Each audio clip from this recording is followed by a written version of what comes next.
Thank you very, very much.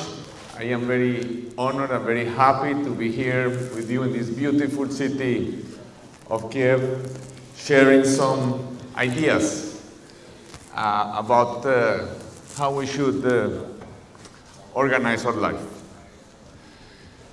First, in the past, for hundreds of years, thousands of years perhaps, it was land that generated wealth and power. This is why there were many wars to take, people would go to war to take each other's land away. Then, after the Industrial Revolution and for a long time after, it became capital. Capital became the most important source of wealth. And the countries used to give subsidies in order to attract capital investment. But now we are in a new age in history, in the world, and the real source of wealth clearly is people. People who are creative and well qualified. And so the competition today is for people. And this is why quality of urban life is the most crucial element of modern economic growth. How to attract and retain the best people. In 1960 or 70, the most brightest, the most brilliant young people had to go work, for example, in the middle of nowhere, in some little ugly towns in the middle of the United States, where the big corporations decided to have their headquarters and spend their lives there. Today is the opposite. Corporations have to go where the best people want to live. So they have to locate where people want to live. So quality of urban life is, of course, an end in itself.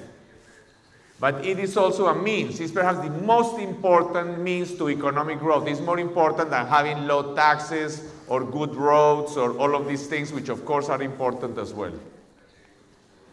I will make some references to my city of Bogota, which is a city with a lot of poverty, a lot of inequality, a lot of problems, but it's my city. I love. Has 7.5 million inhabitants. It's very high up in the mountains. We are in the equator, but our weather is very similar to what is in Kiev now. It's about 2,600 meters of altitude. We have a lot of poverty, and we also have a modern city like any other. But now we are going to talk today about how would our city be if we had a magic wand. If we go out to the street and we ask anybody that goes by the street and we ask them would they want their home to be, most people know exactly how their home would be, where, how big, what color the walls, whether it would have a balcony. But instead, if we ask them how would they want their city to be, how high the buildings, how wide the streets, how wide the sidewalks, how would we mix shops and residential areas, and people don't know. However, in modern life, perhaps it is more important for us because we, in modern life, we go home mostly to sleep. We spend more time outside of our homes awake than in our houses. And cities can be very powerful means to make us happy. When I was a student in Paris, I was very, very poor, and I lived in a very small room and with a friend, so if we unfold the bed, we could not even move. We did not have even a toilet. We had to share a toilet with 20 other rooms like ours. We did not have a shower, nothing. But we had Paris, and it made us so happy. We have parks and sidewalks and transport and museums and universities. So can we design a transport system? For example, if we don't know what kind of city we want. I work a lot in transport, and I am asked to go to cities and help them solve the transport problems. But the first thing I have to say, we cannot propose transport solutions before we know what kind of city we want. Because the transport solution is totally different if what we want to have is more a city like Los Angeles or Houston than if what we want is rather one like Amsterdam. So before we know what kind of transport system, we have to know what kind of city. But even before we know what kind of city we want, we really have to know how do we want to live, because in fact, a city is only a means to a way of life. A city is a means to a way of life. So when we go to talk about transport, it seems that we're going to talk more about engineering. And we end up talking to something that is maybe closer to religion than to engineering. If we tell a 3-year-old today, anywhere in the planet, we tell a 3-year-old child, watch out, a car. And the child will jump in fright. And with very good reason, because there are tens of thousands of children who get killed by cars every year. But what is amazing, maybe is not that this happens, but that we think this is normal, that this is progress, that this is the way of life. Once I saw a documentary in Animal Planet about some herons. These herons in a wetland in Brazil. And I was very impressed because when the baby herons were learning to fly, some of them would fall into the water, and as soon as they would touch the water, some crocodiles would come and eat them. And I felt a lot of solidarity as a father with the father herons, how horrible it must be to live with your children being in danger of being killed. However, after a while I realized this is exactly what happens to our children. And we think this is normal after so many years, after we have had cities for 5,000 years. But we have only had this problem for the last 50 or 80 years. Over the last 80 years, I think we will remember the 20th century, or with the 20th century as a very bad in the history of human habitat. Because we made cities much more for cars mobility than for human happiness. And so we are beginning to correct the mistakes. This Chinese child, for example, in this city, he didn't, in this, maybe not with bicycles, but in this kind of city, a child could go for many blocks without having any fear of getting killed. This is planet Earth from far, and when we see this planet Earth from far, and even if we see it from farther away, when we only see a little light, and that's our planet, we realize that we really are in a self-sufficient spaceship that goes without known destination. We all humans, we share this planet. Chinese, Ukrainians, Colombians, we all are together. We feel very close together. But once we come down to Earth, we realize we are not so close together. For example, for us Colombians, it's very difficult to go to most of the planet. It's very difficult to get a visa to Ukraine, for example. So out of this whole planet, we only have a right. We only have a right, out of the whole universe, we only have a right to be in our own country. We can get permission to go to another country, but we don't have a right to go to another country. We may get permission. And once we go to our country, we realize also that most of our country is private property. We cannot enter. If we enter, we may get killed, we may get shot. And we come to our city, and then we go to a building, and if we enter a private building, we may also get killed. And if we go to the street, we also get killed by cars there. So, in fact, why do I tell this long story? Just to say that out of the whole universe, out of the whole planet, the only microscopic little area to which we have access is public pedestrian space in our city.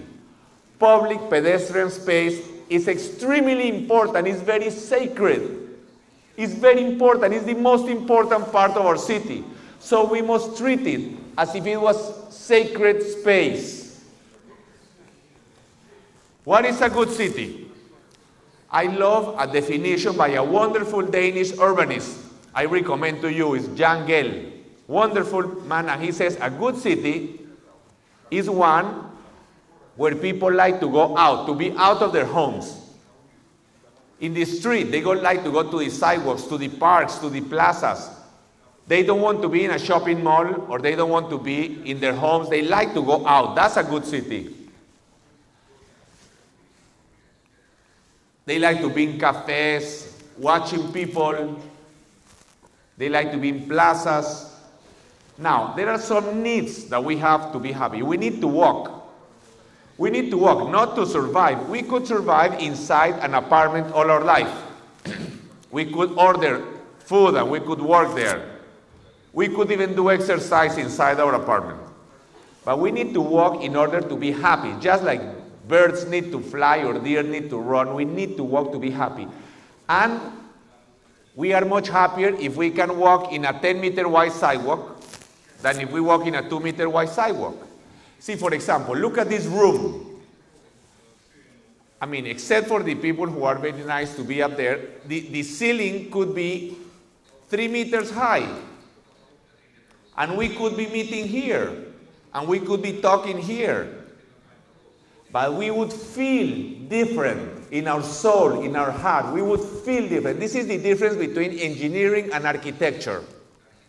Engineering will tell us how much foundations or how much steel the building needs to have, otherwise it will fall down. But there is nothing that will tell us mathematically how high this ceiling should be. The same way about many things about this city. We cannot prove that you need a 10-meter wide sidewalk, or you cannot prove many things. You can only feel it in your soul. You feel well, especially if you are with a small child. It's even more important the way you feel when you are with a small child. We need to walk. We need to have contact with nature, with trees, with water. A city that is good for vulnerable children, for vulnerable people, citizens, for the elderly, for the handicapped, for the poor. It tends to be good for everybody else, but normally, people who design cities are adults with cars.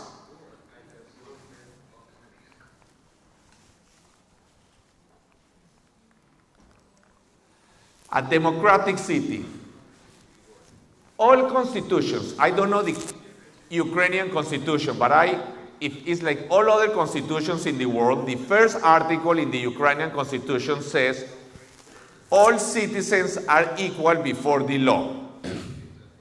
If this is true, then, for example, a bus with 100 passengers should have a right to, a bus with 80 passengers, a bus with 80 passengers has a right to 80 times more road space than one with 1 passenger. A city friendly to cars or a city friendly to people, because unfortunately there are some conflicts.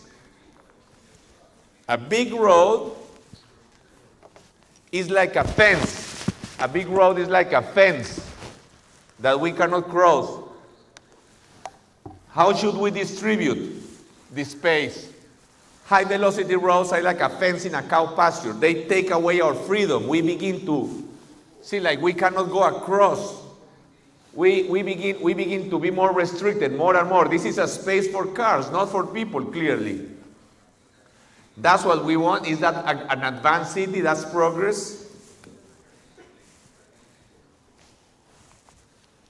See, here we have space for cars, cars above, cars below. They were very nice to leave some space for people. This is progress.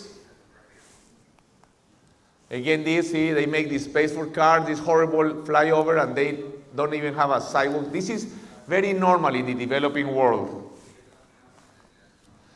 But cars are very recent. We only have had cars, as I mentioned, only for about the last 80 years. This is Tokyo in the Middle Ages, in the Tokyo Museum. Again, you know, any child could be safe, no fear of getting killed. This is Modena in Italy. Many times we think before cars, we almost lived in caves, in prehistory. No. Before cars, there were very advanced cities with science and music. It's not like before cars, you know. This is Paris, almost 1900. New York, this is Paris again, I'm sorry. New York, 1905. This is Kyiv, before cars. And it was very advanced and very wealthy and very sophisticated. Again, Kyiv. So, when I am going to tell you that it's very good to have a city with very few cars. And so some people say, oh, this is some kind of crazy hippie. But in fact, cities with very little cars are not only possible, they already exist. And they are the most successful cities in the planet. For example, very few people in the center of Paris or New York or London have cars. And these cities have the most expensive real estate prices. They are the cities that attract the most investors. They attract artists. They attract the most tourists. So this is possible, not only possible, but these are the most successful. I am sure if we take a group of young people here and we ask them, would you like to go live for a few years in New York or London, or would you like to go to live for a few years in Houston? Most of them would prefer New York or London. Even though they would have a very small apartment, they would not have a car, they tend to prefer it. Towards the end of the 20th century, we began to realize we had made a mistake, and we began to correct. We began to give less space to cars and more to people, all over the world. This is, for the last 30 years, bigger sidewalks, pedestrian streets. This is in Spain, in Santiago, these two blind women enjoying walking without the fear of getting run.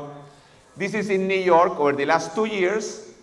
This is a beautiful program where half the space of Broadway, one of the most famous streets, was taken away from cars. And in this area, in a few areas, no cars at all. But this is not for a holiday. This is not for a festival or a Sunday. This is every day, always like this. And look at these densities. Look at these densities. And if it's possible there, so why not think different? I mean, if we are going to do a city all over again from zero, or why not structure a part of our cities which have not yet been built around a pedestrian and bicycle street network, hundreds of kilometers long. This is something we did in Bogota. We built a 24-kilometer long pedestrian and bicycle street where the city was going to grow. We call it Porvenir Promenade. This is an old picture because the city is already around it, except that when you are not a mayor any longer, it's hard to get into a helicopter to take the pictures. So, this is very easy to do. This is something interesting. The typical illegal neighborhood in our cities, before we pave the street for car, we put first the space for pedestrian. We wanted people to feel important, that they were more important than cars. I would love to pave the street for cars too, but if you can only have money for one or the other, this is again, see here, the space, the pedestrian space, underground cables, a very fancy, nice pedestrian street, and the cars in the mud. Again, we are trying to show respect for human dignity. We are trying to tell people, look, you are important, even if you don't have a car. So this concept, see, it goes here. We made nice schools and all this, but no pavement, no pavement. First, we put the pedestrian street, the parks, the schools, and then later the pavement. Thousands of people use this to go to work every day. Now, how would your quality of life improve if you would have access to a 50-kilometer pedestrian and bicycle street only a few blocks from your house? Maybe, how about not 50 kilometers, but 300 kilometers? It would maybe increase your quality of life more than having more money or more.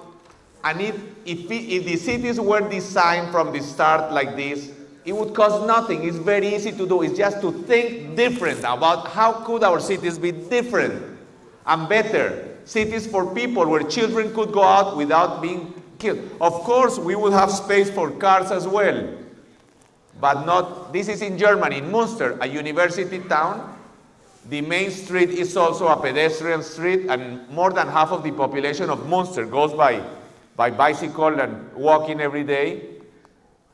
Now here, this is a picture of inequality. This is a picture of insufficient democracy.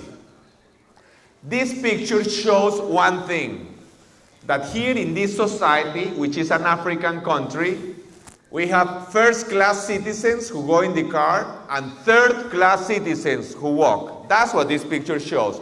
This picture shows lack of respect for human dignity. But this you could see all over the world. I would say that sidewalks are the most important element of a democratic city's infrastructure and of its transport system as well, because when you go to the subway or to the bus, you first walk before you go to the bus.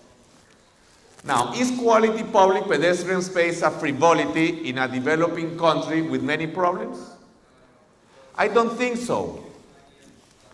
During work time, the rich person and the low-income worker, they are maybe equally satisfied. The difference is really felt when they go into their leisure time.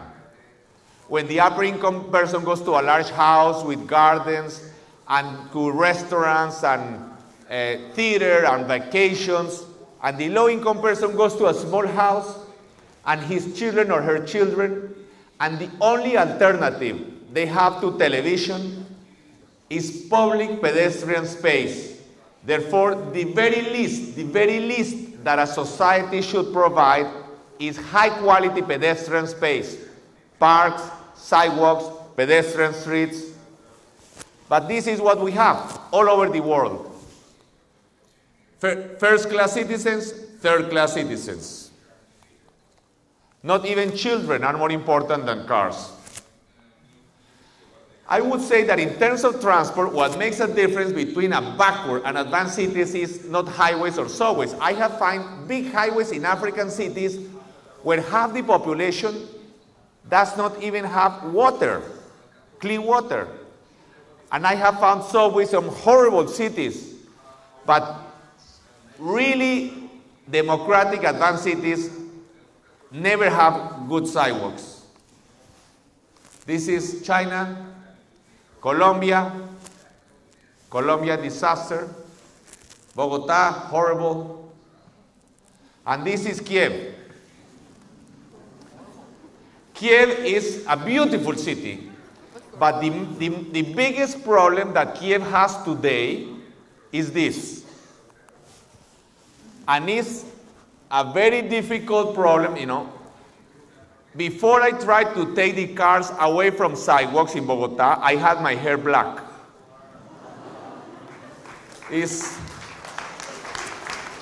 But this, you may say this is a normal stage in development. If you go to Paris or Lisbon or Madrid 30 years ago or 40 years ago, it was the same. So it's normal in some stage. What is not normal is to think that this is normal. And I know, for example, I could, if I were to able to live, I could make a bet with anybody that in 50 years, Kiev will not have one car in one sidewalk. I am sure, and many of the streets will be pedestrian. But when will this happen? Maybe next year? Maybe in 10 years? This is a decision, but I know that this will happen. This is Kiev again.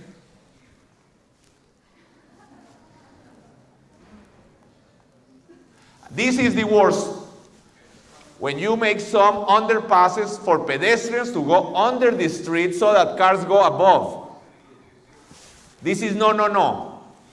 You can put cars under the street so that pedestrians go above, but we should never, this is a very bad symbol. Symbolically, it's very bad. We can put a traffic light, fine. You know, the difference between a highway and an avenue, you know what, the difference between a highway and an avenue is that you have traffic lights and intersections.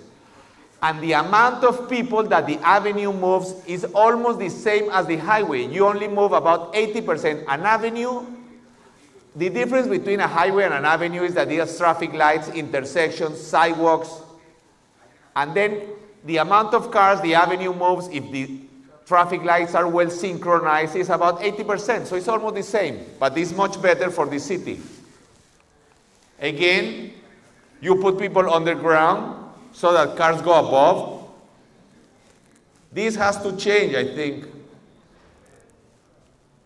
Cars above, people below. No, that's not the right order.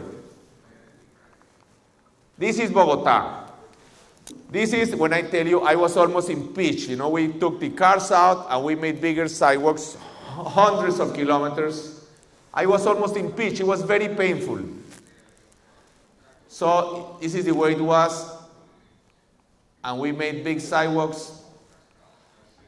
And so people told me, Mayor, don't be stubborn. There is enough space for cars to park as well as for people to walk by. So we had to have a TV commercial. And we told, look, we tend to think that sidewalks are relatives of streets because they live next to each other. But in fact, no.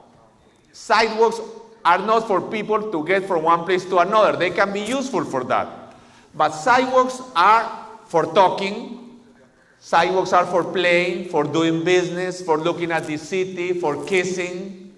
Sidewalks really are much closer relatives of parks or plazas than they are of streets.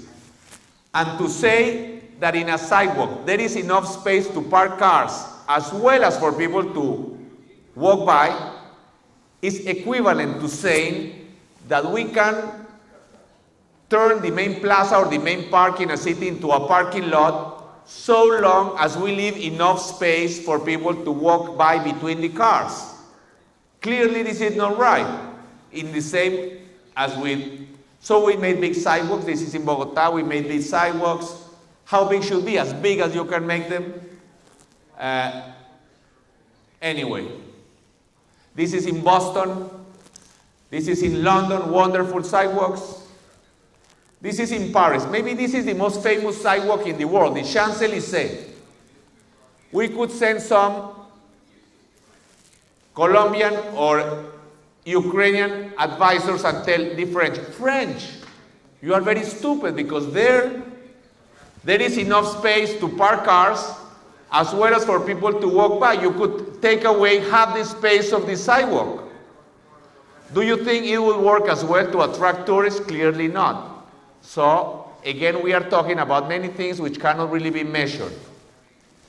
Ideally, sidewalks should continue at grade so that it's clear that it is cars that are entering the pedestrian space and not the other way around, pedestrians entering the car space. Ideally, all intersections in a city should be like that, at least the small intersections.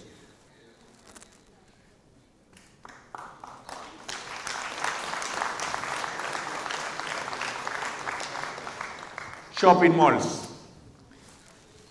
I have not seen many shopping malls here, but whenever shopping malls replace public space as a meeting place for people, it's a symptom that a city is ill. Great cities don't have shopping malls, and it's not because it's cold or warm. In New York, you can have 10 degrees below zero and there is no shopping malls. In Madrid, you can have 45 degrees and no shopping malls. So, shopping malls in many countries, besides, they tend to be very classy. It's almost clubs. You know, they are designed for the rich, for example, and so the poor don't feel comfortable. It's like when I enter the shop for the Rolls-Royce shop, I go with my son to show these $500,000 cars, and I am very afraid the vendor will ask me, "Can I help you, sir?" And I have a ready, prepared answer. I said, "No, thank you, I'm just looking, you know." But I am afraid he might tell me, "This is not a museum, sir, you know." But if you are a tourist, and you are blindfolded, and you are put inside a shopping mall in Turkey or anywhere, you don't know if you are in Turkey or in Thailand or in Bogota or in Miami, because all shopping malls are the same. With globalization, even the shops are the same everywhere. The temperature is kept the same everywhere. So if you are a tourist, if you arrive as a tourist to any city, what is it that you do? When I arrive to Kiev, what do I do as a tourist? I ask the concierge at the hotel, "Please, where is there a nice place to go walk and see people?" And if the concierge tells me, "Go to the shopping mall," of course, I will never go back to that city again. Ideally, of course, nice little signs. You don't need to have bright signs to sell. Now, here I have heard a big discussion. Height of buildings. Height of buildings is important. I mean, it's not irrelevant. But there are other questions which are more important. For example, what happens when the building reaches the ground? This is more important. What happens when the building reaches the ground? Does it make the place more attractive? Is more pleasant to walk? Is more pleasant to talk? Does public space around buildings become more pleasant to be in, to walk, to kiss around the buildings?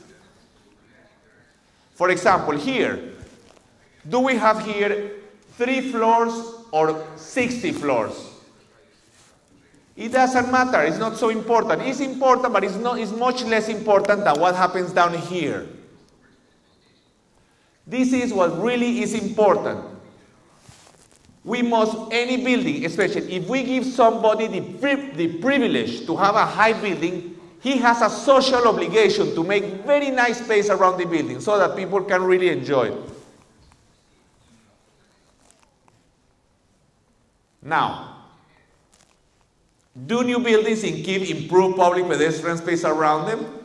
Does it become more pleasant to walk by? In some cases, yes, but I am going to be very disrespectful and show some problem cases. I don't know because this is not finished and I only have this picture from far, if this is going to be better or worse. Is this going to be for pedestrians or for cars? I don't know yet. I hope it's a wonderful plaza with cafes and pedestrian spaces and shops.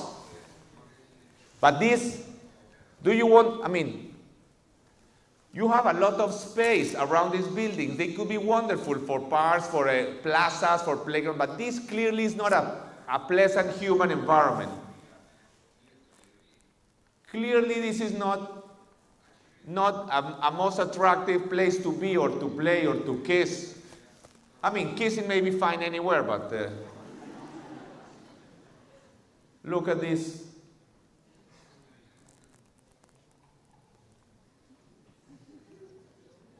Here, you know, a wall, you know, you should have windows and shops, especially to the cars in the sidewalks. And this is a wonderful picture taken by a young Colombian architect who's here, you know. Anyway. Now, parks are very important, and you have wonderful parks, much better parks than many cities in the world, amazing parks. But I would like to show you in Bogota, in the mountains, where the poor people sometimes go and look, the only flat place they leave a space for playing. It's very important. Parks are not something you do if you have money left over. It's something as necessary as hospitals or schools. In public space, we meet as equals. See, in society, we always meet, if we go to work, we have bosses. If we go to school, we have teachers. People always meet separated by their hierarchies. The wonderful thing about public space is that if they meet there, the president of the company and the person who serves the coffee, in the sidewalk or in the park or in public transport, they meet as equal. So a great city, in a great city, rich and poor meet in public spaces, in parks, in beaches, in parks. In Bogota, we did a big effort to make many parks, and it was very difficult. Especially in the poor areas, is where it's most needed to have great parks, if possible.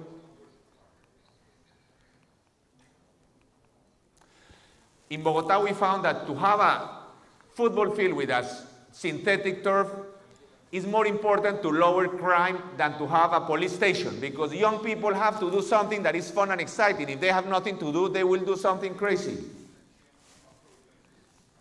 Plazas. Now, this is a plaza in Denmark, in Copenhagen, 50 years ago. And then they took the cars away from all of the center of Copenhagen, and they made pedestrian downtown Copenhagen.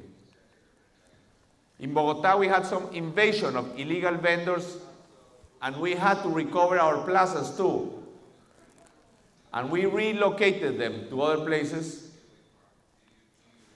We had a horrible place, downtown Bogota. It's not a historical downtown like yours or anything. Full of drug salesmen, mafia. The police would not enter there. The worst murder rate in the planet. And we also made a huge effort to demolish 23 hectares and to make a park there in the center of the city. Here you have wonderful plazas, but also you have many places where you could have plazas without cars. Many challenges there too.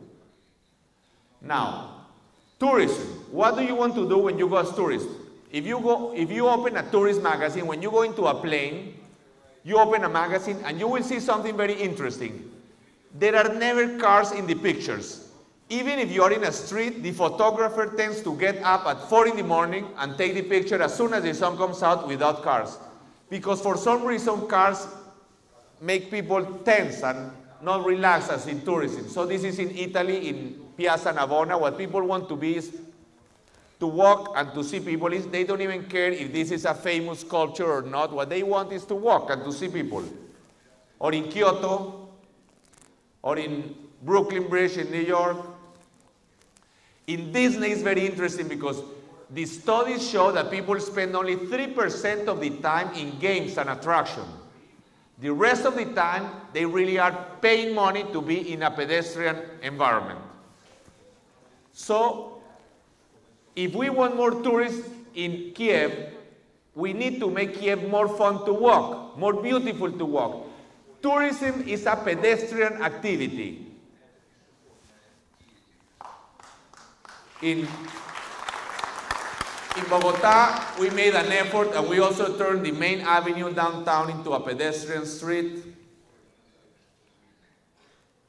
We had a horrible creek there, and the Japanese Cooperation Agency, JICA, proposed an 8-lane highway. We did not agree, and we did a 35-kilometer greenway, linking some of the rich areas to the poor areas of the city. I wish there were no rich and poor areas, but that's the way it is. At least they can go by bicycle. And daily, tens of thousands of people ride to work using this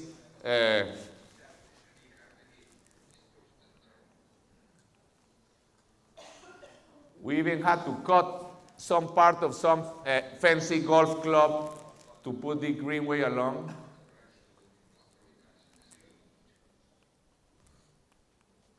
Waterfronts. Waterfronts, to have a river going through your city gives you much more wealth than if you had diamonds, or it makes you happy. Waterfronts makes you so happy, but this is why they should never be private and exclusive. Never should a waterfront have private property up to the water.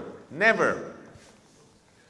And they should not have roads. But in the 20th century, most cities put highways next to the rivers. Engineers love to put roads next to the water. Why? Because this is the only place where there are no intersections. You could go very fast. No intersections. And also, because if you needed more space, you would fill in the river and then you would make a bigger road. So this is in Paris. But now, when the year 2000 arrived, we all regret it. We said, oh, what a stupid thing we did, because we destroyed our waterfronts. They made us so much, would make it so much better. They would make us so much happier if they did not have cars next to them. So, in Paris, they close this road all the time. They close this road very often. And every summer for the last 9 years, the mayor of Paris, Mayor Delanois, he closes the river, the road, and they put some palms and some sand, and they call it the Paris Beach. Every year for the last 9 years, they have been doing this. And the idea is that they want to close this highway next to the river altogether, to close it altogether. This was in Denmark. There was a creek under here, so they took and became pedestrian. In Denmark, in Copenhagen. Again in Copenhagen, the cars next to the water before, and then they took the cars away. Beautiful Copenhagen. You have amazing river. I wish we had your river, my God. But you also did the same mistake that many other cities in the world did. You have highways all along the river. This is a big challenge for you for the next decades. What are you going to do? You already have, I have seen many good projects, even a very interesting project that was won by some young Colombian architects in a competition here. Thank you very much for him. But here I see something. I was going yesterday and they are making more roads next to the river, elevated roads. Everywhere in the world they are demolishing them. And here they are making more roads next to the river. I don't know, I cannot judge this, but it's surprising. This is in Seoul, in Korea. The Korean government invested $9 billion. Not in order to build this, but in order to demolish it.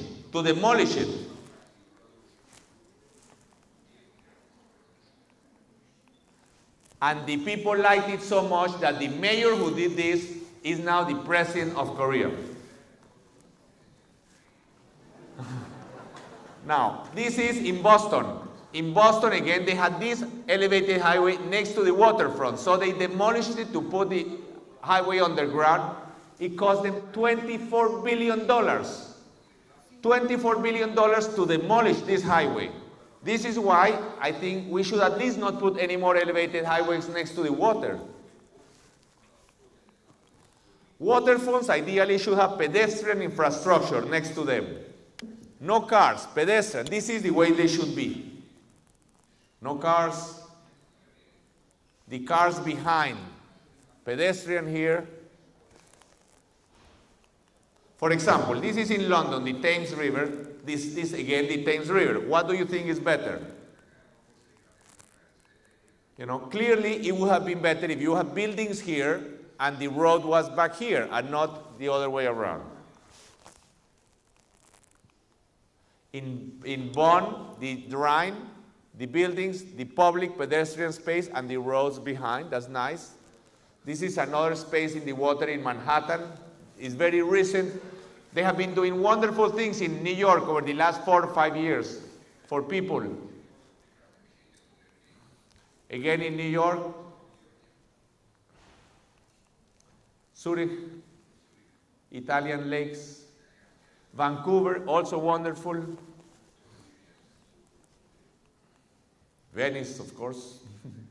Here is San Sebastián in Spain. There was a road here before, and they closed this road. They closed the road, and there's only pedestrian now in San Sebastián.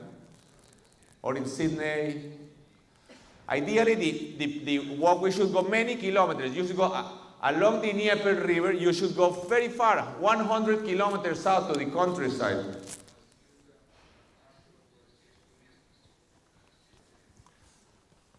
In Bogota, we do not have a large river, so we had to use the drainage canals. See, this is our Dnieper River. But still, water is so magical that even this little thing creates a special environment, even though it's just some drainage rainwater. Look what you can do in a very poor neighborhood with a little pedestrian space and canal.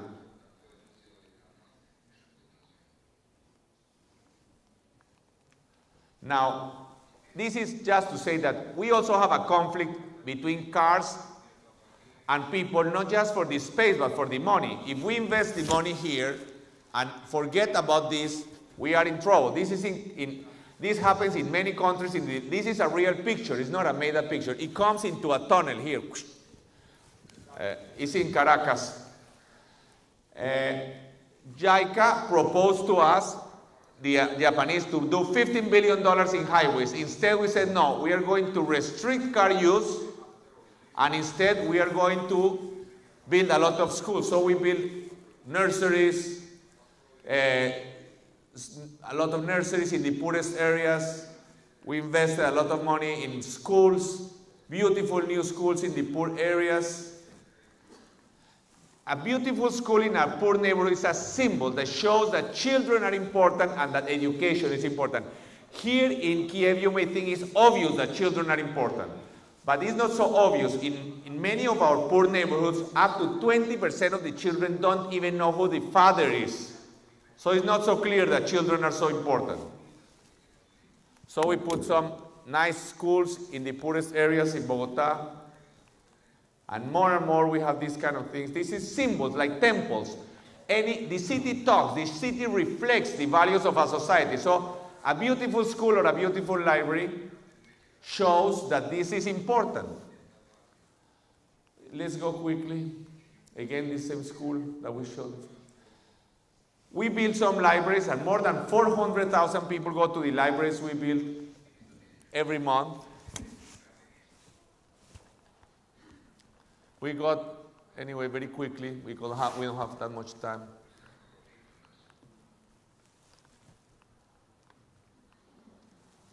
Now, transport, to finish. Transport is a very peculiar problem because most problems we have in developing country cities tend to be solved as we become richer. If we become richer, we have better health, better education, better food, better housing in general, but traffic jams get worse as more people buy cars. So with the system that we have now, it's a very strange problem. Now, the first thing to solve traffic is this. For example, is density. This is the typical American low-density suburb. For example, Kiev has about 100 inhabitants per hectare. Bogota has about 210 inhabitants per hectare. So, Kiev is dense, but Bogota is... So, if we had the density of Kiev, transport would cost twice as much in Bogota because they would have to go farther. Here, clearly, it's impossible to provide public transport. We cannot put a subway or a train or a bus system there because it would have to go... If it goes every 5 minutes, it will go empty, and it would be very expensive. For example, if Bogota had this density, Bogota would be 20 times as big as it is today with the same population. And of course, transport would cost 20 times more, and we would not be able to have mass transit. So density, if you are going to use subways, buses, is always the most important issue. And why do I mention this density issue here? Because even though Kiev is very dense, I have met many people who like to live in houses outside of Kiev. And maybe this will become more and more prevalent. If we do not make the inside of Kiev very beautiful and very attractive with parks, and we do not have these parking lots around the buildings and all of these things, more and more people will want to go farther out. How do we avoid these things happening? We have to make high density like you have in Kiev, but with many of those things that people want. Beautiful green, safe pedestrian areas to ride bicycles for children, and so on. So you can have density, and you don't need very high buildings. Density. Now, transport policy.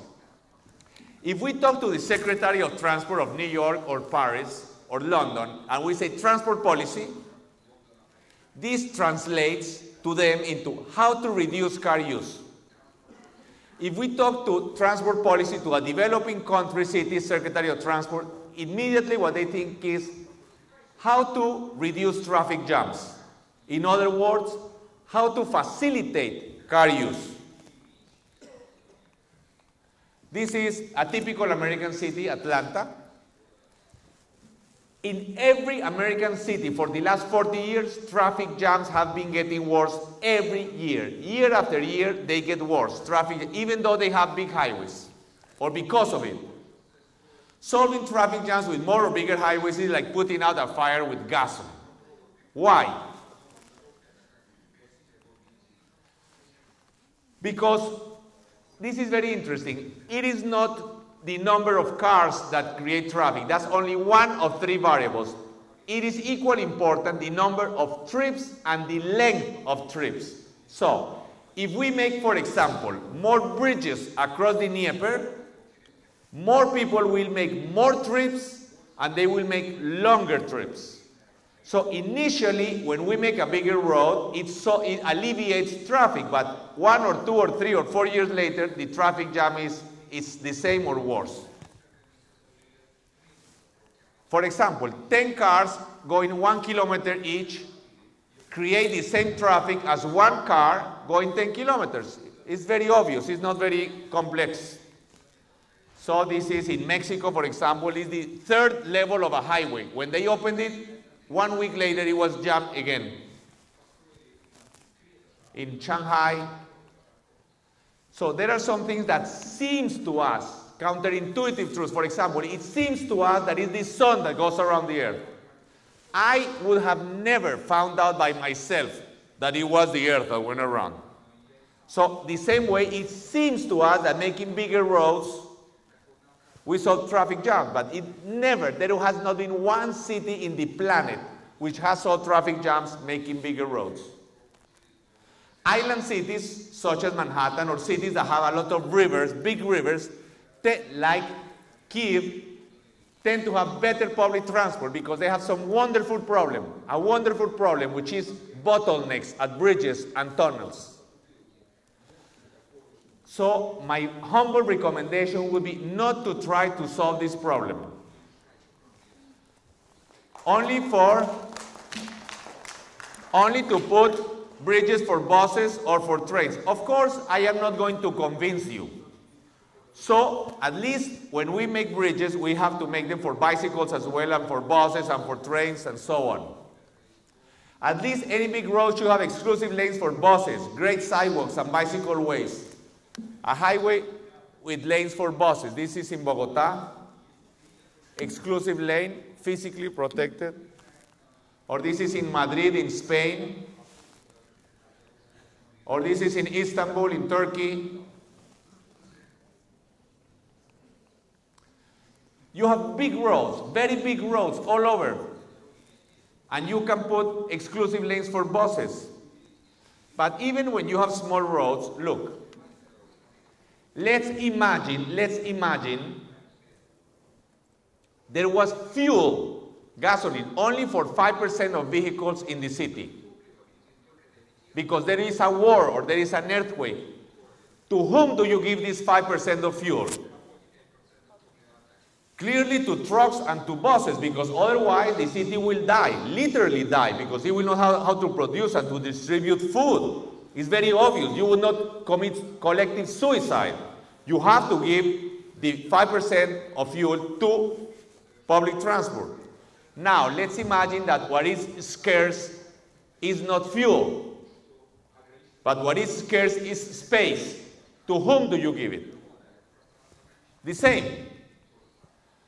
We could not pay for rail transport. You know, rail is very expensive. Even London. London has the same population as Bogota, and London has 1,800 kilometers of subway and rail and trains. And still, in London, they move 1 million more people by bus than by train, even though, of course, they give the best routes to rail. So even if you have a few more rail lines, subway, majority of public transport in Kiev will be buses. I know this is not very sexy. I am going to try to convince you that this is not so bad. But you know, in 1940, every city with more than 100,000 inhabitants in the world had trams. They had trams. There were trams in Kiev, in Bogota, everywhere. But at that time, trams had a very bad image. They had a very bad quality. They were for the poor. They were jammed. And then buses appeared, and buses were sexy then.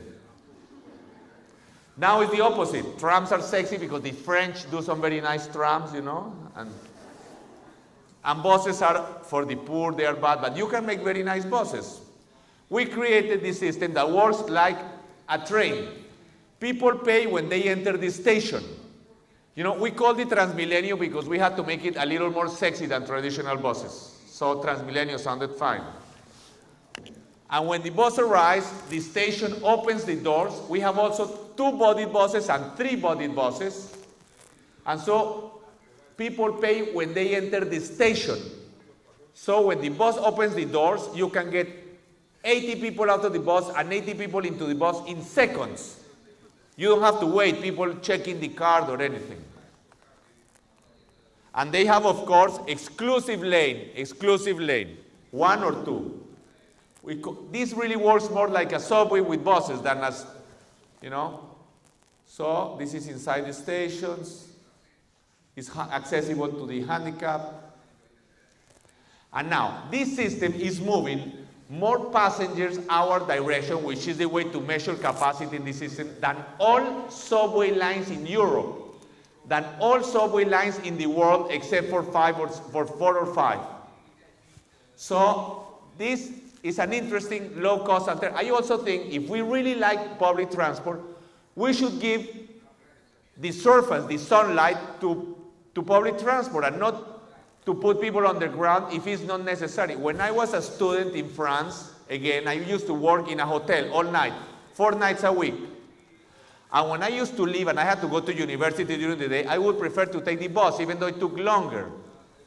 But if we can make a bus that goes fast, like these buses do, so here, this is something important. And this is also a very beautiful democratic symbol. When the cars, which may be $100,000 cars, are jammed, they cannot move, and public transport goes fast by next to them. This is a symbol of democracy at work. We need 2 lanes at stations. 2 lanes. Why? Because we need express buses. When some buses stop, the express bus goes by. Anyway, let's go quickly. This is some system we made in Guangzhou in China, 12 million inhabitant city, and is moving more passengers our direction than all subway lines in China except for Beijing line number 2. This is in Brisbane in Australia, similar system. Let's go quickly. Any city could easily solve mobility challenges if public transport is given priority in the use of road space. So the issue more than technical is political. Even if some roads are too narrow, people say, oh, there is not enough space for the bus. So we say, this is a democracy, so there is no space for the cars. And so cars went out. This street downtown Bogota, only buses and pedestrians. But this is an extreme case. Usually it's not necessary, but even if it's necessary, first public transport, and then if there is space, we give to cars, and not the other way around.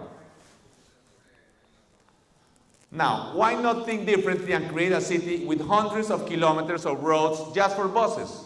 A different example. How about this? If we had hundreds of kilometers, this is like a train road only for buses and pedestrians. Very cheap, very easy to do, especially in the new areas. If we can fit this, it's very nice. It's much better than being underground. Now, how should a good city distribute I know you may be tired. This is long. Give me 5 more minutes and I finish. How should a good city distribute road space between pedestrian, bicycle, public transport, and cars? The most valuable resource a city has is its road space. You could find oil or diamond under Kyiv, and it would not be so valuable as the road space.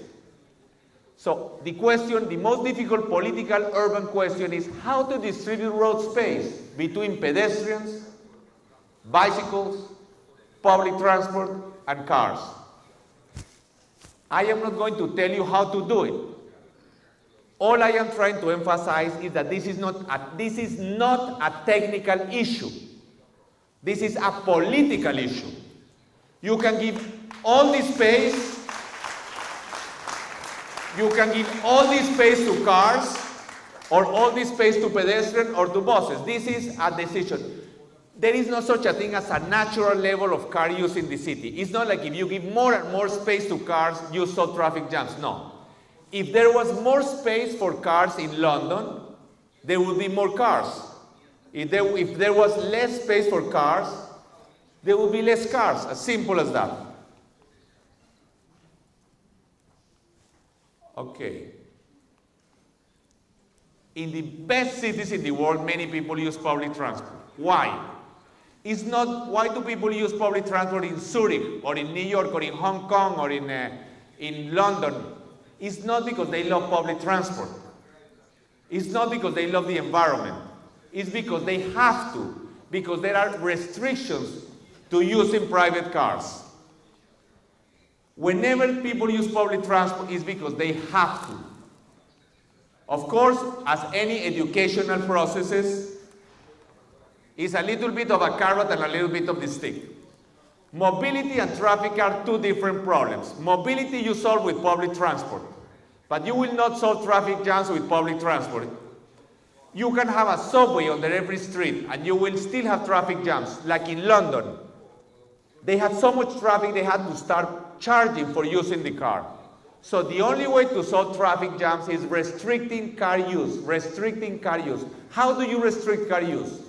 The most simple way is to restrict parking. Let's go quickly. Parking restriction is the simplest way to restrict car use. For example, over the last 7 years, Paris has eliminated 14,000 parking spaces, but not parking in the sidewalks. Parking in the streets has been eliminated. You know, I don't know the Ukrainian constitution again. All constitutions have many rights: the right to education, the right to health, the right to housing. But I don't know of any constitution that has the right to parking. Parking is not a constitutional right. So if you take parking away in the sidewalks and the citizen goes to the mayor and says, "Mayor, where should I park now?" The mayor can tell them. It's the same as if you tell me, where should I put my clothes or my food? This is not my problem. This is a private problem, not a public problem. Anyway, in Bogota, every Sunday we close 120 kilometers of main arteries, and we get 1.5 million people riding bicycles. It's a ceremony, a ritual, where people reconquer the city every Sunday for 7 hours. It's nice. Like, you have some exercises like that too. In a referendum in October 2000, 64% of the people in Bogota voted that they wanted to have 1 day without cars. So the first Thursday of every February, we have no cars. And the city works fine. 99% of the people goes to work as usual. They can only be taxis, but no private cars. It's an interesting exercise. Bicycles. Bicycles are a serious matter, and they require serious infrastructure. I think, and it's not because it's cold, because you have a lot of bicycles in Denmark, and you still have 40% of the people using bicycle, even though it's just as cold as Kyiv. And let's go quickly. A university in the Netherlands, as a movie,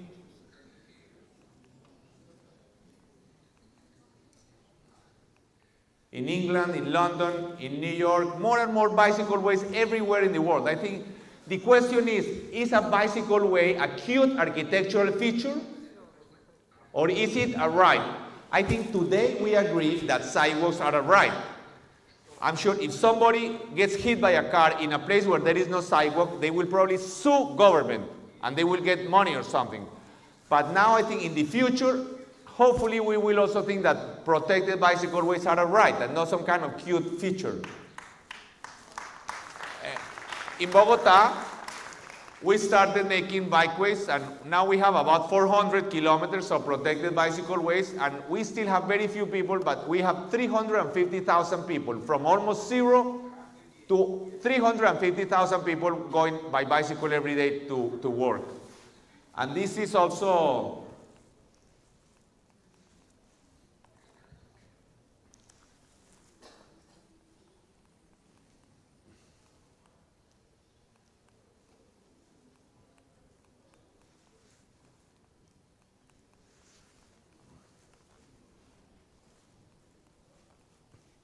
even in the rural roads, we should have also bikeways outside of the city. And to go to the countryside. The weather in the Netherlands is just as bad as here, I told you.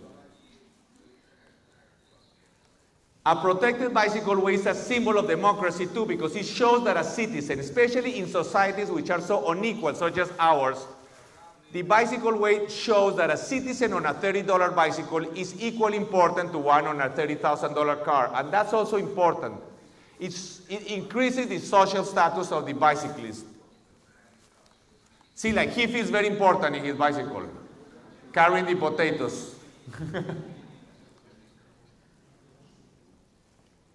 Now, so I just finished telling you, look, I don't know what we should do with our cities, but we should do two things. We should dream, and we should remember that that which makes different humans from other beings in planet Earth is that we do not have to accept our environment as it is. We can dream, and we can construct our dreams. So I invite you to dream and to create a city where it's very clear that all citizens are equal, and it's very clear that all human beings are sacred. Thank you very much.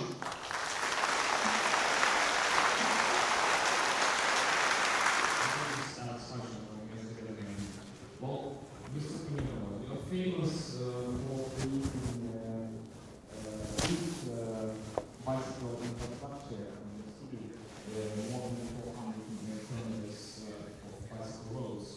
The first question is, how much time and money did it take you to create such infrastructure? That's first. And second question, well, a little bit statistics about Kiev. 3 million people population, 1 million cars, including transit cars, which are coming to the city every day. For this 3 million population, we have 3 bicycle roads. 3. So what do we need to do to make, people and government to create such infrastructure for something like a law? Okay. This is working? Oh, here. Thank you.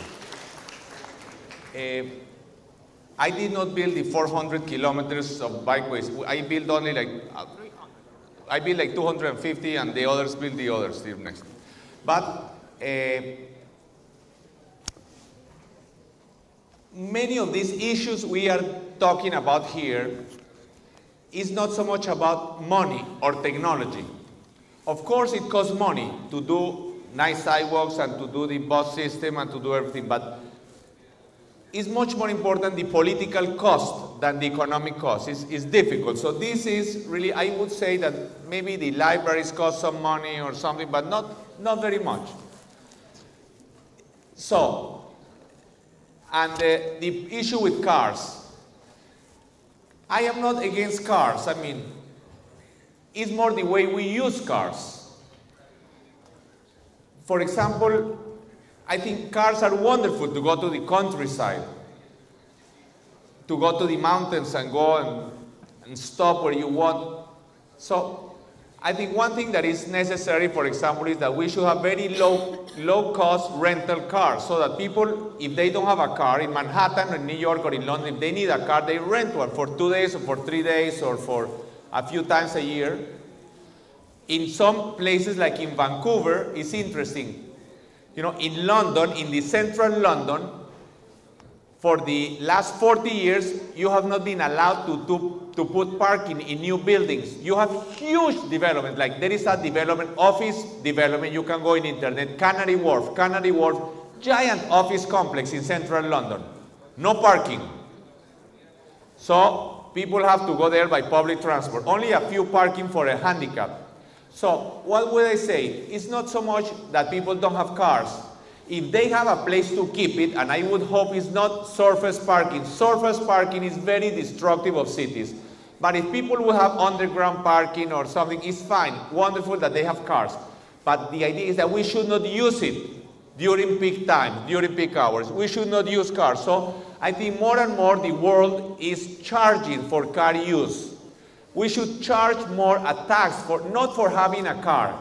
High taxes, not for selling cars, taxes to using cars, such as congestion charging in London or Singapore or Stockholm, or even much higher gasoline taxes. I think in Colombia, here in Kiev, the number I have is 33% of homes own cars. Even if it's 1 million cars, some homes have 4 cars and some others no cars. So I feel we should give a prize to people who use public transport because they are helping to have less traffic, cleaner. So in the whole world, the tendency is to have higher gasoline taxes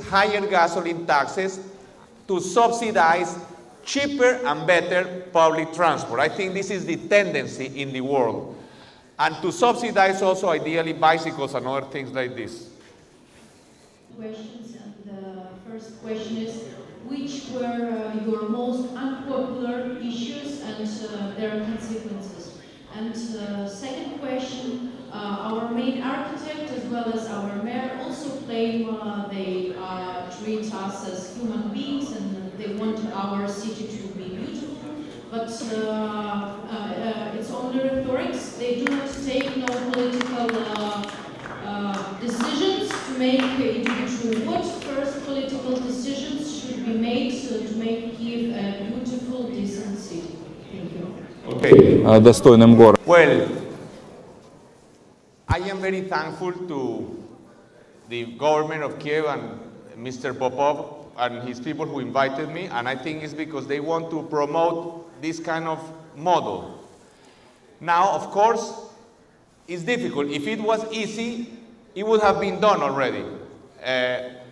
The most difficult thing for me was to take cars off the sidewalks. It was horrible. You know, I did not show you this slide, but I have a presentation 2 days ago here, and I showed this slide. And at one point, after 1.5 years of being mayor, I had 15% positive image, 85% negative. I was public enemy number 1. It was very difficult. It was very painful.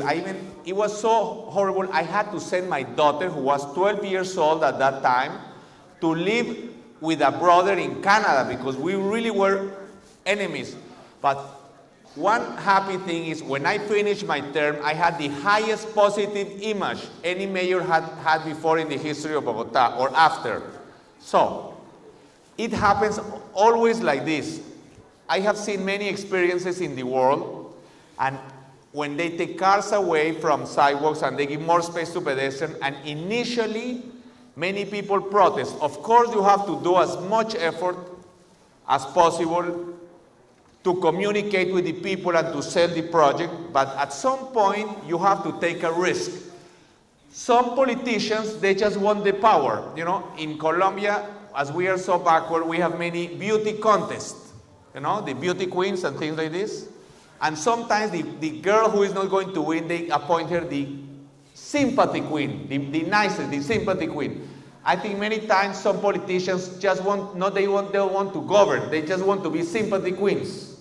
They want everybody to love them. No, at some point, you have to take risks. But I think these are good risks. Now, how do you avoid making mistakes like I did? You don't have to take all cars out of Kiev sidewalks in 1 year.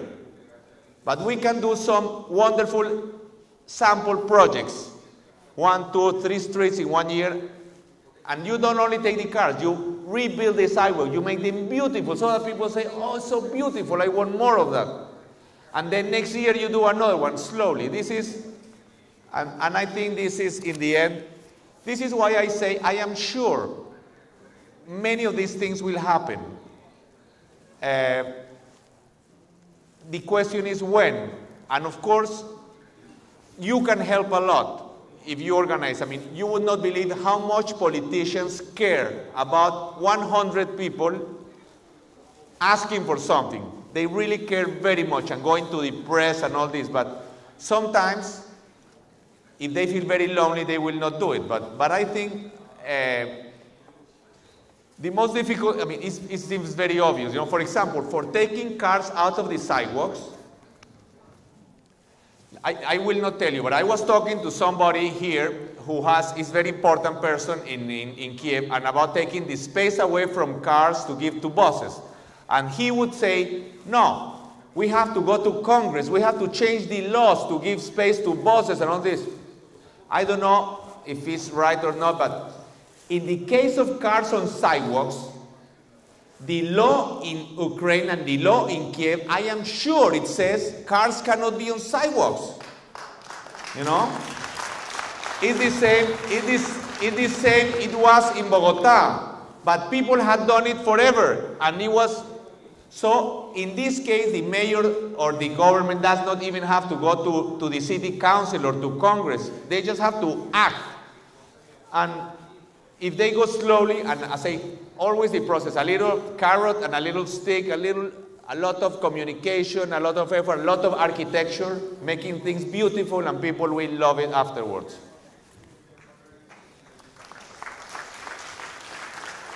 From one side, I'm impressed with the speech, but from another side, I'm shocked. Saying about bridges, okay, you guys stop to blow the bridges, okay, it's, from one side, it's stress. But shocking me the helicopters, you know, of development and master plan is under development today. We have a lot of helicopters in the dreams of architects. So my question is, are you ready to be involved in the speech to the developers of the master plan of the Kyiv city today, and to teach them and to help them to improve some of the ideas? Thank you, sir. Thank you. Look, I am very irresponsible. I am very irresponsible because I come here and I don't know Kiev and I begin to say what you should do or not do. But it's just, it's very, of course, any city needs some roads. Any city needs some large roads. But, again, for example, in the east side of Manhattan, there is a highway, horrible highway. The FDR, the Franklin Delano Roosevelt Highway. In the west side is something more like an avenue. Has sidewalks, has a park, has traffic lights, and the avenue moves 80% of the amount of cars the highway moves. So, I think highways are very bad for cities. We should make, even if we have highways, we should have intersections and big sidewalks and traffic lights. Now, the bridges.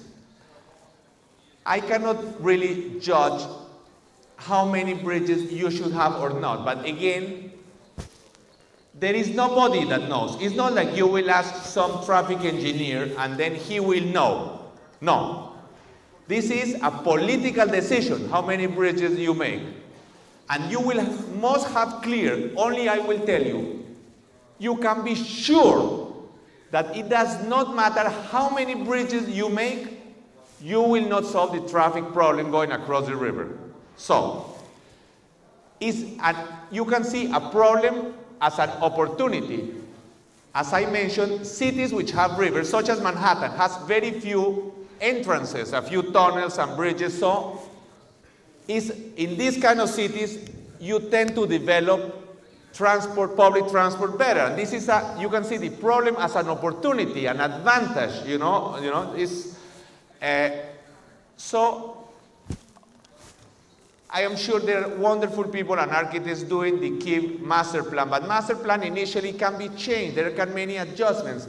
And I think you are very lucky because these things that I am saying, maybe I'm giving some new arguments, but basically everybody in the world agrees now with this kind of vision. I'm just trying to, so I think you are very lucky because with your participation, I'm sure you can make many adjustments to the Kyiv city master plan. Well, saying about bridges, for example, you said bridges for public vehicles, for public. Oh yes, bridges for public vehicles. I didn't understand, maybe I'm sorry. I do believe that we can make some bridges, for example, just for buses, or some bridges just for subways, or some bridges for pedestrian, bicycle. You could make some beautiful bridges just for pedestrian and bicycle, like you have some in London, some beautiful new bridges. So it could be an amazing bridge, designed, the best architects, wow, beautiful bridge to go across the river just for public transport and pedestrian. Yeah, I think that would be very nice. Everything you do for public transport, pedestrian and bicycle, welcome, wonderful, I agree. I'm sorry I did not understand you at first, I'm sorry. Yes, sure. Yes. One more question. Three questions. Who, except of city government, could really influence the situation, and what is the role of some alternative public organizations, and do you know from your experience examples when such kind of organizations provide real reforms? Like NGOs or citizens organizations? What is the role for citizens organization is the question? Yes. Okay, yes. Look, again I repeat, you would not believe how much politicians care about organized people. Organized people can have a lot of impact if they organize and they pressure and they write, even if they don't say it, but when they see in the press, when they see in television and all of the city, 100 people, they do care. Even if they say they don't care, they do care. So I do believe that this is what is most valuable, but I would only give one advice to citizen organizations, because many times I would say citizens organizations should organize and propose things, because sometimes it happens that they only oppose things. It's much easier to get people together to be against something than to get people together to support or to propose something. So I would only give very respectful advice that citizen organizations should try to propose projects, not just to say no to some projects. But I think, of course, the more civilized a society is, the richer, the more educated. I wish we had more. When I was mayor, and I was giving so many battles to put bikeways and things, I tried to organize some bicycle organization and pedestrian, and I even gave some money to some NGOs from government to try to organize them, to help me in these battles. But it was very difficult because we did not have enough. So I believe this is extremely important, and the more advanced the society, for example, in the United States, almost anything that is important that happens in the United States always comes from citizens organization, because they can take more risk. Politicians, when you see the political campaign in the United States, it's very boring because everybody tries to say what the polls says, so everybody says the same. Well, except now in New York, we have had a wonderful Secretary of Transport, but in general, much of the most important changes come from citizen organization.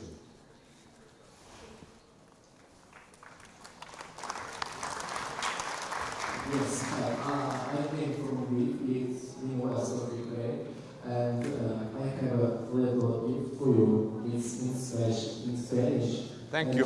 Gracias. And I would like to welcome you in our city because it's open to the world. Yes, I knew about you in December 2011. It's thanks to the village. I read an issue about 10 mayors in the world that changed some big things. And now, in January, I go to the Department of Transport in the local, and I propose to work as a volunteer. We made some work, tables for bus stops. Yes, and I would like to, I have a story for our citizens. We have 3 people, like Katya, Jorge, and Andrew. Katya goes by public transport, Jorge goes by car, and Andrew goes by bicycle. And I said, the Katya have roads. And okay, my English is not so good, because I have practice. I will be in Ukrainian and it translate to you, okay? No, continue. Continue with your story. I am understanding very well. Don't worry. Yes, my Katya go and she has it now, like road. Roads take space from pedestrians, so Andrew have no space now. And and Andrew bicycle, sorry. And he haven't the bike lanes, and we have just bike lane. So Katya have road from Andrew we take, he has no bike lanes, and Jorge must to stand in bus in jumps, yes, because there were a lot of cars. So then the automobilists say, we want parking, we want roads many. But I say to them, you have now you have a road. The bicyclists, they have no bike lanes, and cars take space from pedestrians. But they say that I'm alcohol, I'm car killer. So if you will come in Kyiv and have a same action to explain that this sustainable future is very important to our children. Thank you. Thank you very much.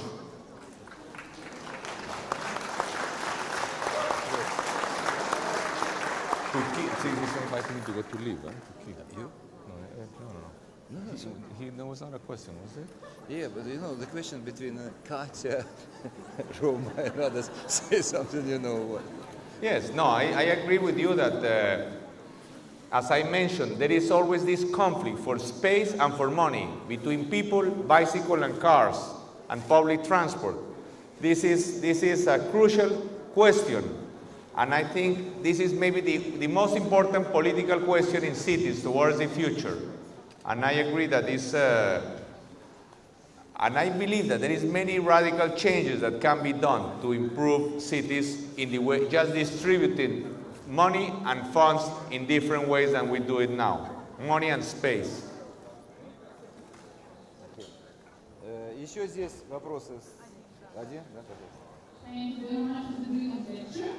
Thank you. And I have a question, what are your favorite 3 cities with most developed transport system, pedestrian system, and for you personally, what you think? Thank you very much.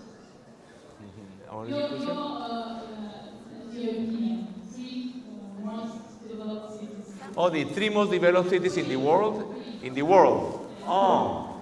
Thank you. Say Kiev, say Kiev. Kiev, of course. No, I don't know. The most advanced in transportation or in general? Yes, transportation. Well, you know, there are 2 countries which are amazing, which is Denmark and the Netherlands, where 40% of the people go by bicycle, and about another 40% goes by public transport.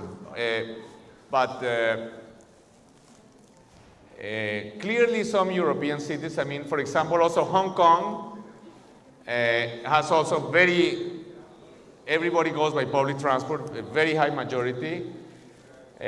Tokyo is very large, and European. Zurich is very advanced, maybe one of the best, Zurich. Some others are not very advanced, like Rome.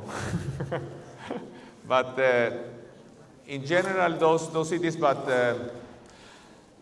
I think there are many new things that are going to be happening in the future. For example, now we have electric bicycles. Electric bicycles make possible for people who are not in very good athletic shape to go a long way or to go up the mountain, you know, and they are very clean. So this is, we are only beginning to find, but at this time, I would say these are the cities that are, to me, are the best.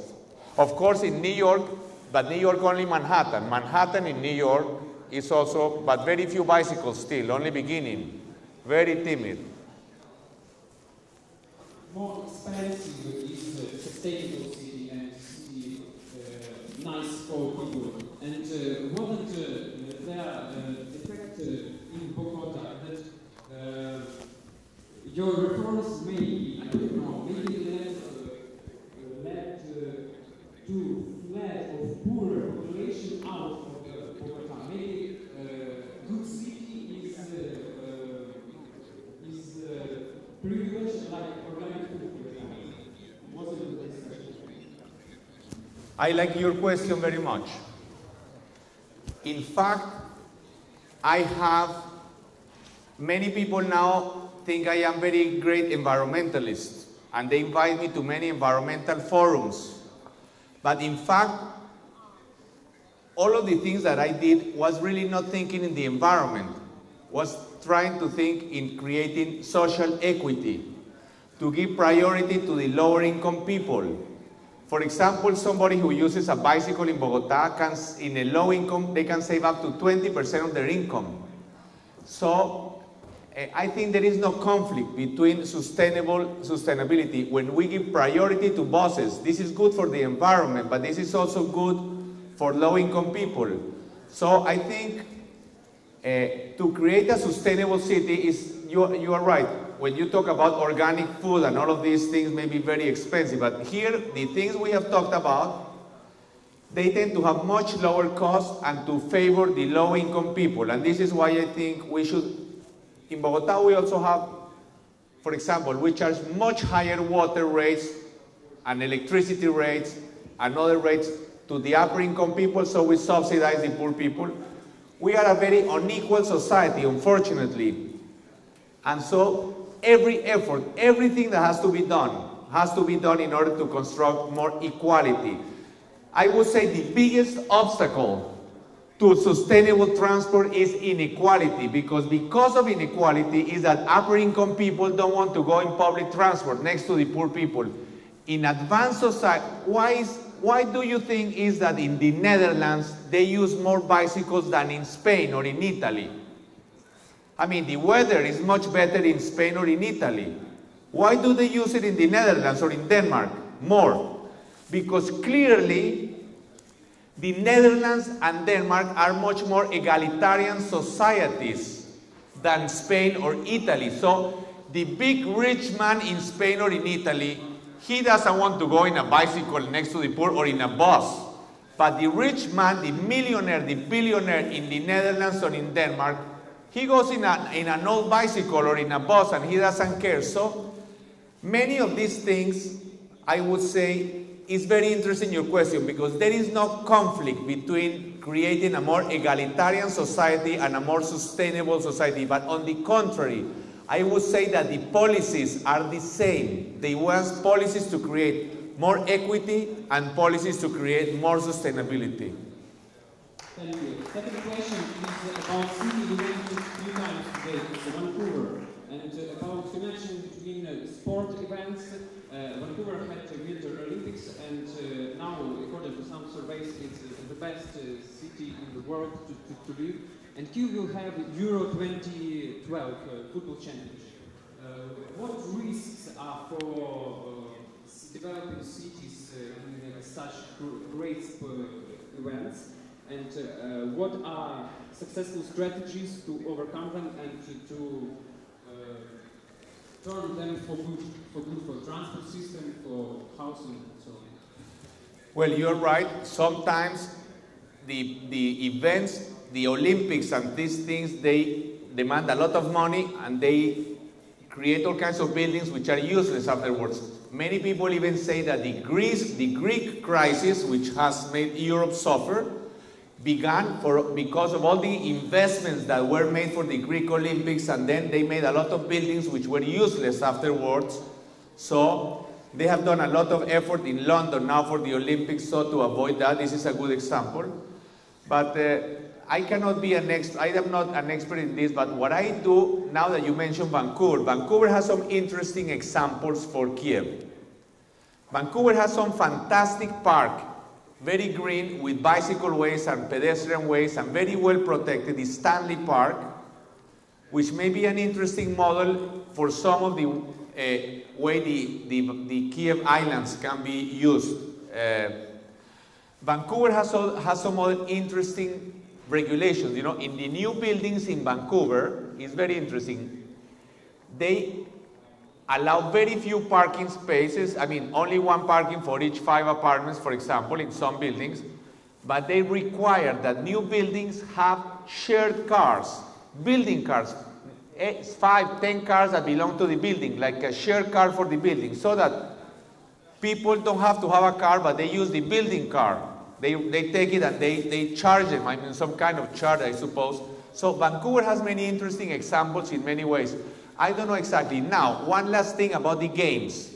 Of course, the games here is too close. It's not like you can do much to change anything now because they are already here. But in Rio de Janeiro, for example, where they're going to have the World Football Championship in 1914 and then the Olympics as well, in Rio, they are doing 4 large bus rapid transit trunkways in order to solve some of the public transport requirements which are necessary for the World Football Cup and for the Olympics. Presentation, you mentioned very nice things such as democracy, but you also mentioned politics, and it's very ironic and funny to be here now and to see you, the guest who's invited by the powers that be, by the municipality, the government, the architect's house, who actually construct those roads you criticize, and who actually represent the interests of the upper class. And now we have, you have mentioned the poor people are manipulated by the media. So from your experience of the developing country, how do we change this situation? And how do we lobby the interests of lower classes when the parliament, the government, the municipality represent the interests of the ruling class? Well, thank you. I think the most important thing, I mean, look, this is very interesting. Many people thought that equality, after communism failed, after communism was a failure economically, people thought equality is not important any longer. And I think this is very wrong, because we have been seeking more equality for more than 2,000 years. Greece, Rome, the Judeo-Christian revolution, when the revolutionary thing about Christianity is that they said that people were equal, at least after death, but that was a beginning anyway. And then for the last 300 years, all kinds of revolutions and wars. I mean, here in Ukraine, more than you did very painful things to achieve more equality. So it's not like all of a sudden we say, oh, this equality thing is a thing of the past, we don't care. No, I think, but clearly in capitalism, we cannot have income equality, because some people have to make more money, some others less, some corporations have success, others go broke. So the question is, I think, what kind of equality can we have today? Because in order to be effective, I think we have to have very specific issues in which we really show what kind of equality can we have. Of course, we can charge more taxes to the rich and all this, but there is a limit to that, because of course we cannot charge higher taxes here than they charge in other countries, because then the investors will go to other places. So I believe there are 2 things we can hope for. So how do we fight for more equality? Making it very specific. What? This is, at the beginning I mentioned 2 principles. First, this principle, if all citizens are equal before the law, then this has very powerful implications. For example, to give priority. This is practical ways to create equality. This is practical ways. You know, moreover, I think the great conflict today is not between 2 or 3 billionaires and the people, as Marx had predicted, but rather is between the upper middle classes with cars and some privileges and the rest of the people. For example, concrete examples to create more equality. I don't know the Crimean coast or the coast in the river. I don't know Ukraine, but for example, we should never allow coastlines to be privatized. We should never allow private beaches, never. We should clearly give priority and exclusive lanes to buses. This is practical, concrete ways to create equality. And there is another thing. We cannot create equality of income, but we should try to create equality of quality of life, at least for children. I mean, we can assure so. And at some point there is conflict, concrete conflict.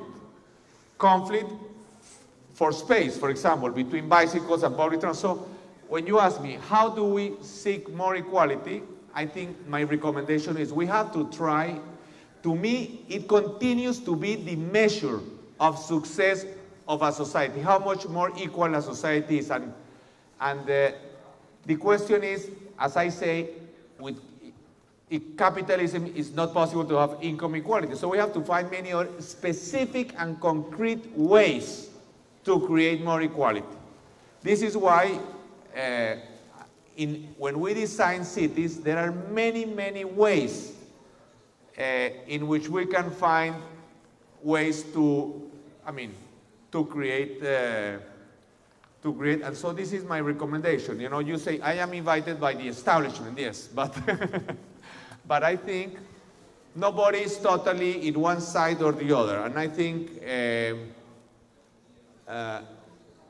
this is why we need some popular pressure, because, for example, we need popular pressure, but we have to, the way to create equality is to canalize it to very specific projects and objectives, not generalities. Specific projects to create a better quality of life and more equality for the low-income people, and I think this is more effective.